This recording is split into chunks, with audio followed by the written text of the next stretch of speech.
കീഴടങ്ങേണ്ടി വന്നിരിക്കുന്നു. ഒരിക്കലും ആർക്കു മുന്നിലും കീഴടങ്ങാത്ത പോരാളി തന്നെയാണ് VS.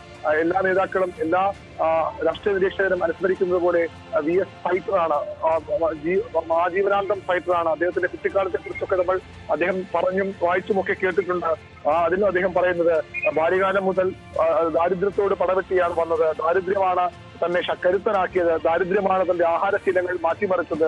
ആ ദാരിദ്ര്യത്തോട് പടവെട്ടി അന്നത്തെ സമ്പ്രദായങ്ങളോട്, ജന്മി സമ്പ്രദായത്തോടടക്കം പടവെട്ടി ഇല്ലാത്തവന് വേണ്ടി പോരാടി, കർഷകർക്ക് വേണ്ടി കൃഷിഭൂമി തിരിച്ചു പിടിക്കാനുള്ള പോരാട്ടങ്ങൾ, കർഷക തൊഴിലാളി സ്ത്രീകൾക്ക് വേണ്ടിയുള്ള പോരാട്ടങ്ങൾ, എപ്പോഴും തികഞ്ഞ സ്ത്രീപക്ഷവാദിയായിരുന്നു VS. ചില അദ്ദേഹത്തിന്റെ പ്രസംഗങ്ങൾ പലപ്പോഴും എതിർപ്പറി ഉണ്ടാക്കിയിട്ടുണ്ടെങ്കിൽ പോലും അതൊക്കെ മാറ്റിവെച്ചാൽ തികഞ്ഞ സ്ത്രീപക്ഷവാദിയായിരുന്നു VS. എല്ലാ കാലത്തും പെൺകുട്ടികളെ ബലാത്സംഗം ചെയ്യുന്നവരെ, അവരെ പീഡിപ്പിക്കുന്നവരെ കയ്യാമം വെച്ച് നടത്തിക്കുമെന്ന് പ്രഖ്യാപിച്ച ആ പ്രതിപക്ഷ നേതാവിനെയാണ് കേരളത്തിലെ ജനത വിശ്വസിച്ചത്. ആ പ്രതിപക്ഷ നേതാവിനെയാണ് അടുത്ത തവണ മുഖ്യമന്ത്രിയായി കേരളത്തിലെ ജനത വാഴിച്ചത്. അങ്ങനെ സ്ത്രീപക്ഷ സമരങ്ങളുടെ കാര്യത്തിൽ അത് പെമ്പിള്ളയൊരുമയുടെ സമരം CPM നേതൃത്വം വിലക്കിയിട്ട് പോലും അവിടെ പോയി സമരം ചെയ്ത നേതാവാണ് VS. അങ്ങനെ അത്തരം വിഷയങ്ങളിൽ, പരിസ്ഥിതി വിഷയങ്ങളിൽ, കൂടംകുളം പോലുള്ള സമരങ്ങളിൽ ഒക്കെ VS നിലപാടുകൾ മറ്റൊരു നേതാവും ഒരുപക്ഷെ എടുക്കാൻ ധൈര്യപ്പെടാത്ത, ആർജവം കാട്ടാത്ത നിലപാടുകളാണ്.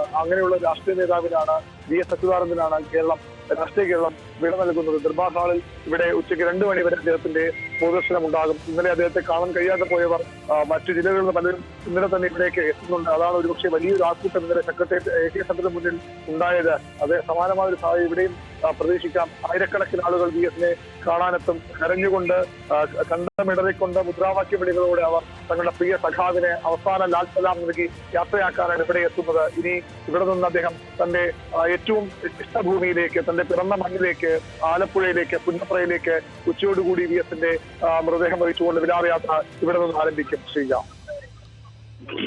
അദ്ദേഹം മടങ്ങിയെത്തിയിരിക്കുന്നു ദർബാർ ഹാളിലേക്ക്. VSന്റെ ശബ്ദം നമ്മൾ ഒരുപാട് തവണ മുഴങ്ങിക്കേട്ട ദർബാർ ഹാളാണ്. അവിടേക്ക് VS ഇത്തവണ എത്തുന്നത് നിശ്ചേതനായാണ്. ഒരുപാട് തവണ അദ്ദേഹം ഒച്ച ഉയർത്തിയത് ഈ നാട്ടിലെ പാവപ്പെട്ടവർക്ക് വേണ്ടിയായിരുന്നു, സാധാരണക്കാർക്ക് വേണ്ടിയായിരുന്നു.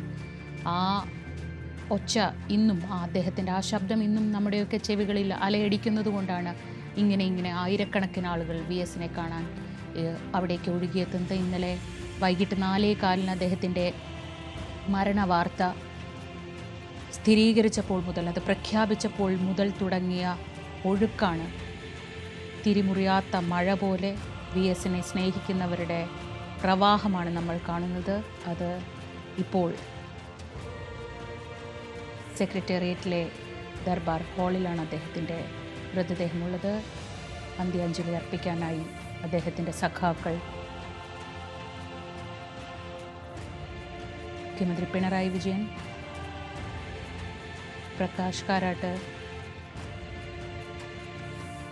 ഉൾപ്പെടെയുള്ള അദ്ദേഹത്തിൻ്റെ സഖാക്കളെല്ലാം ഒന്നിച്ച് അന്ത്യാഞ്ജലി അർപ്പിക്കുന്നു.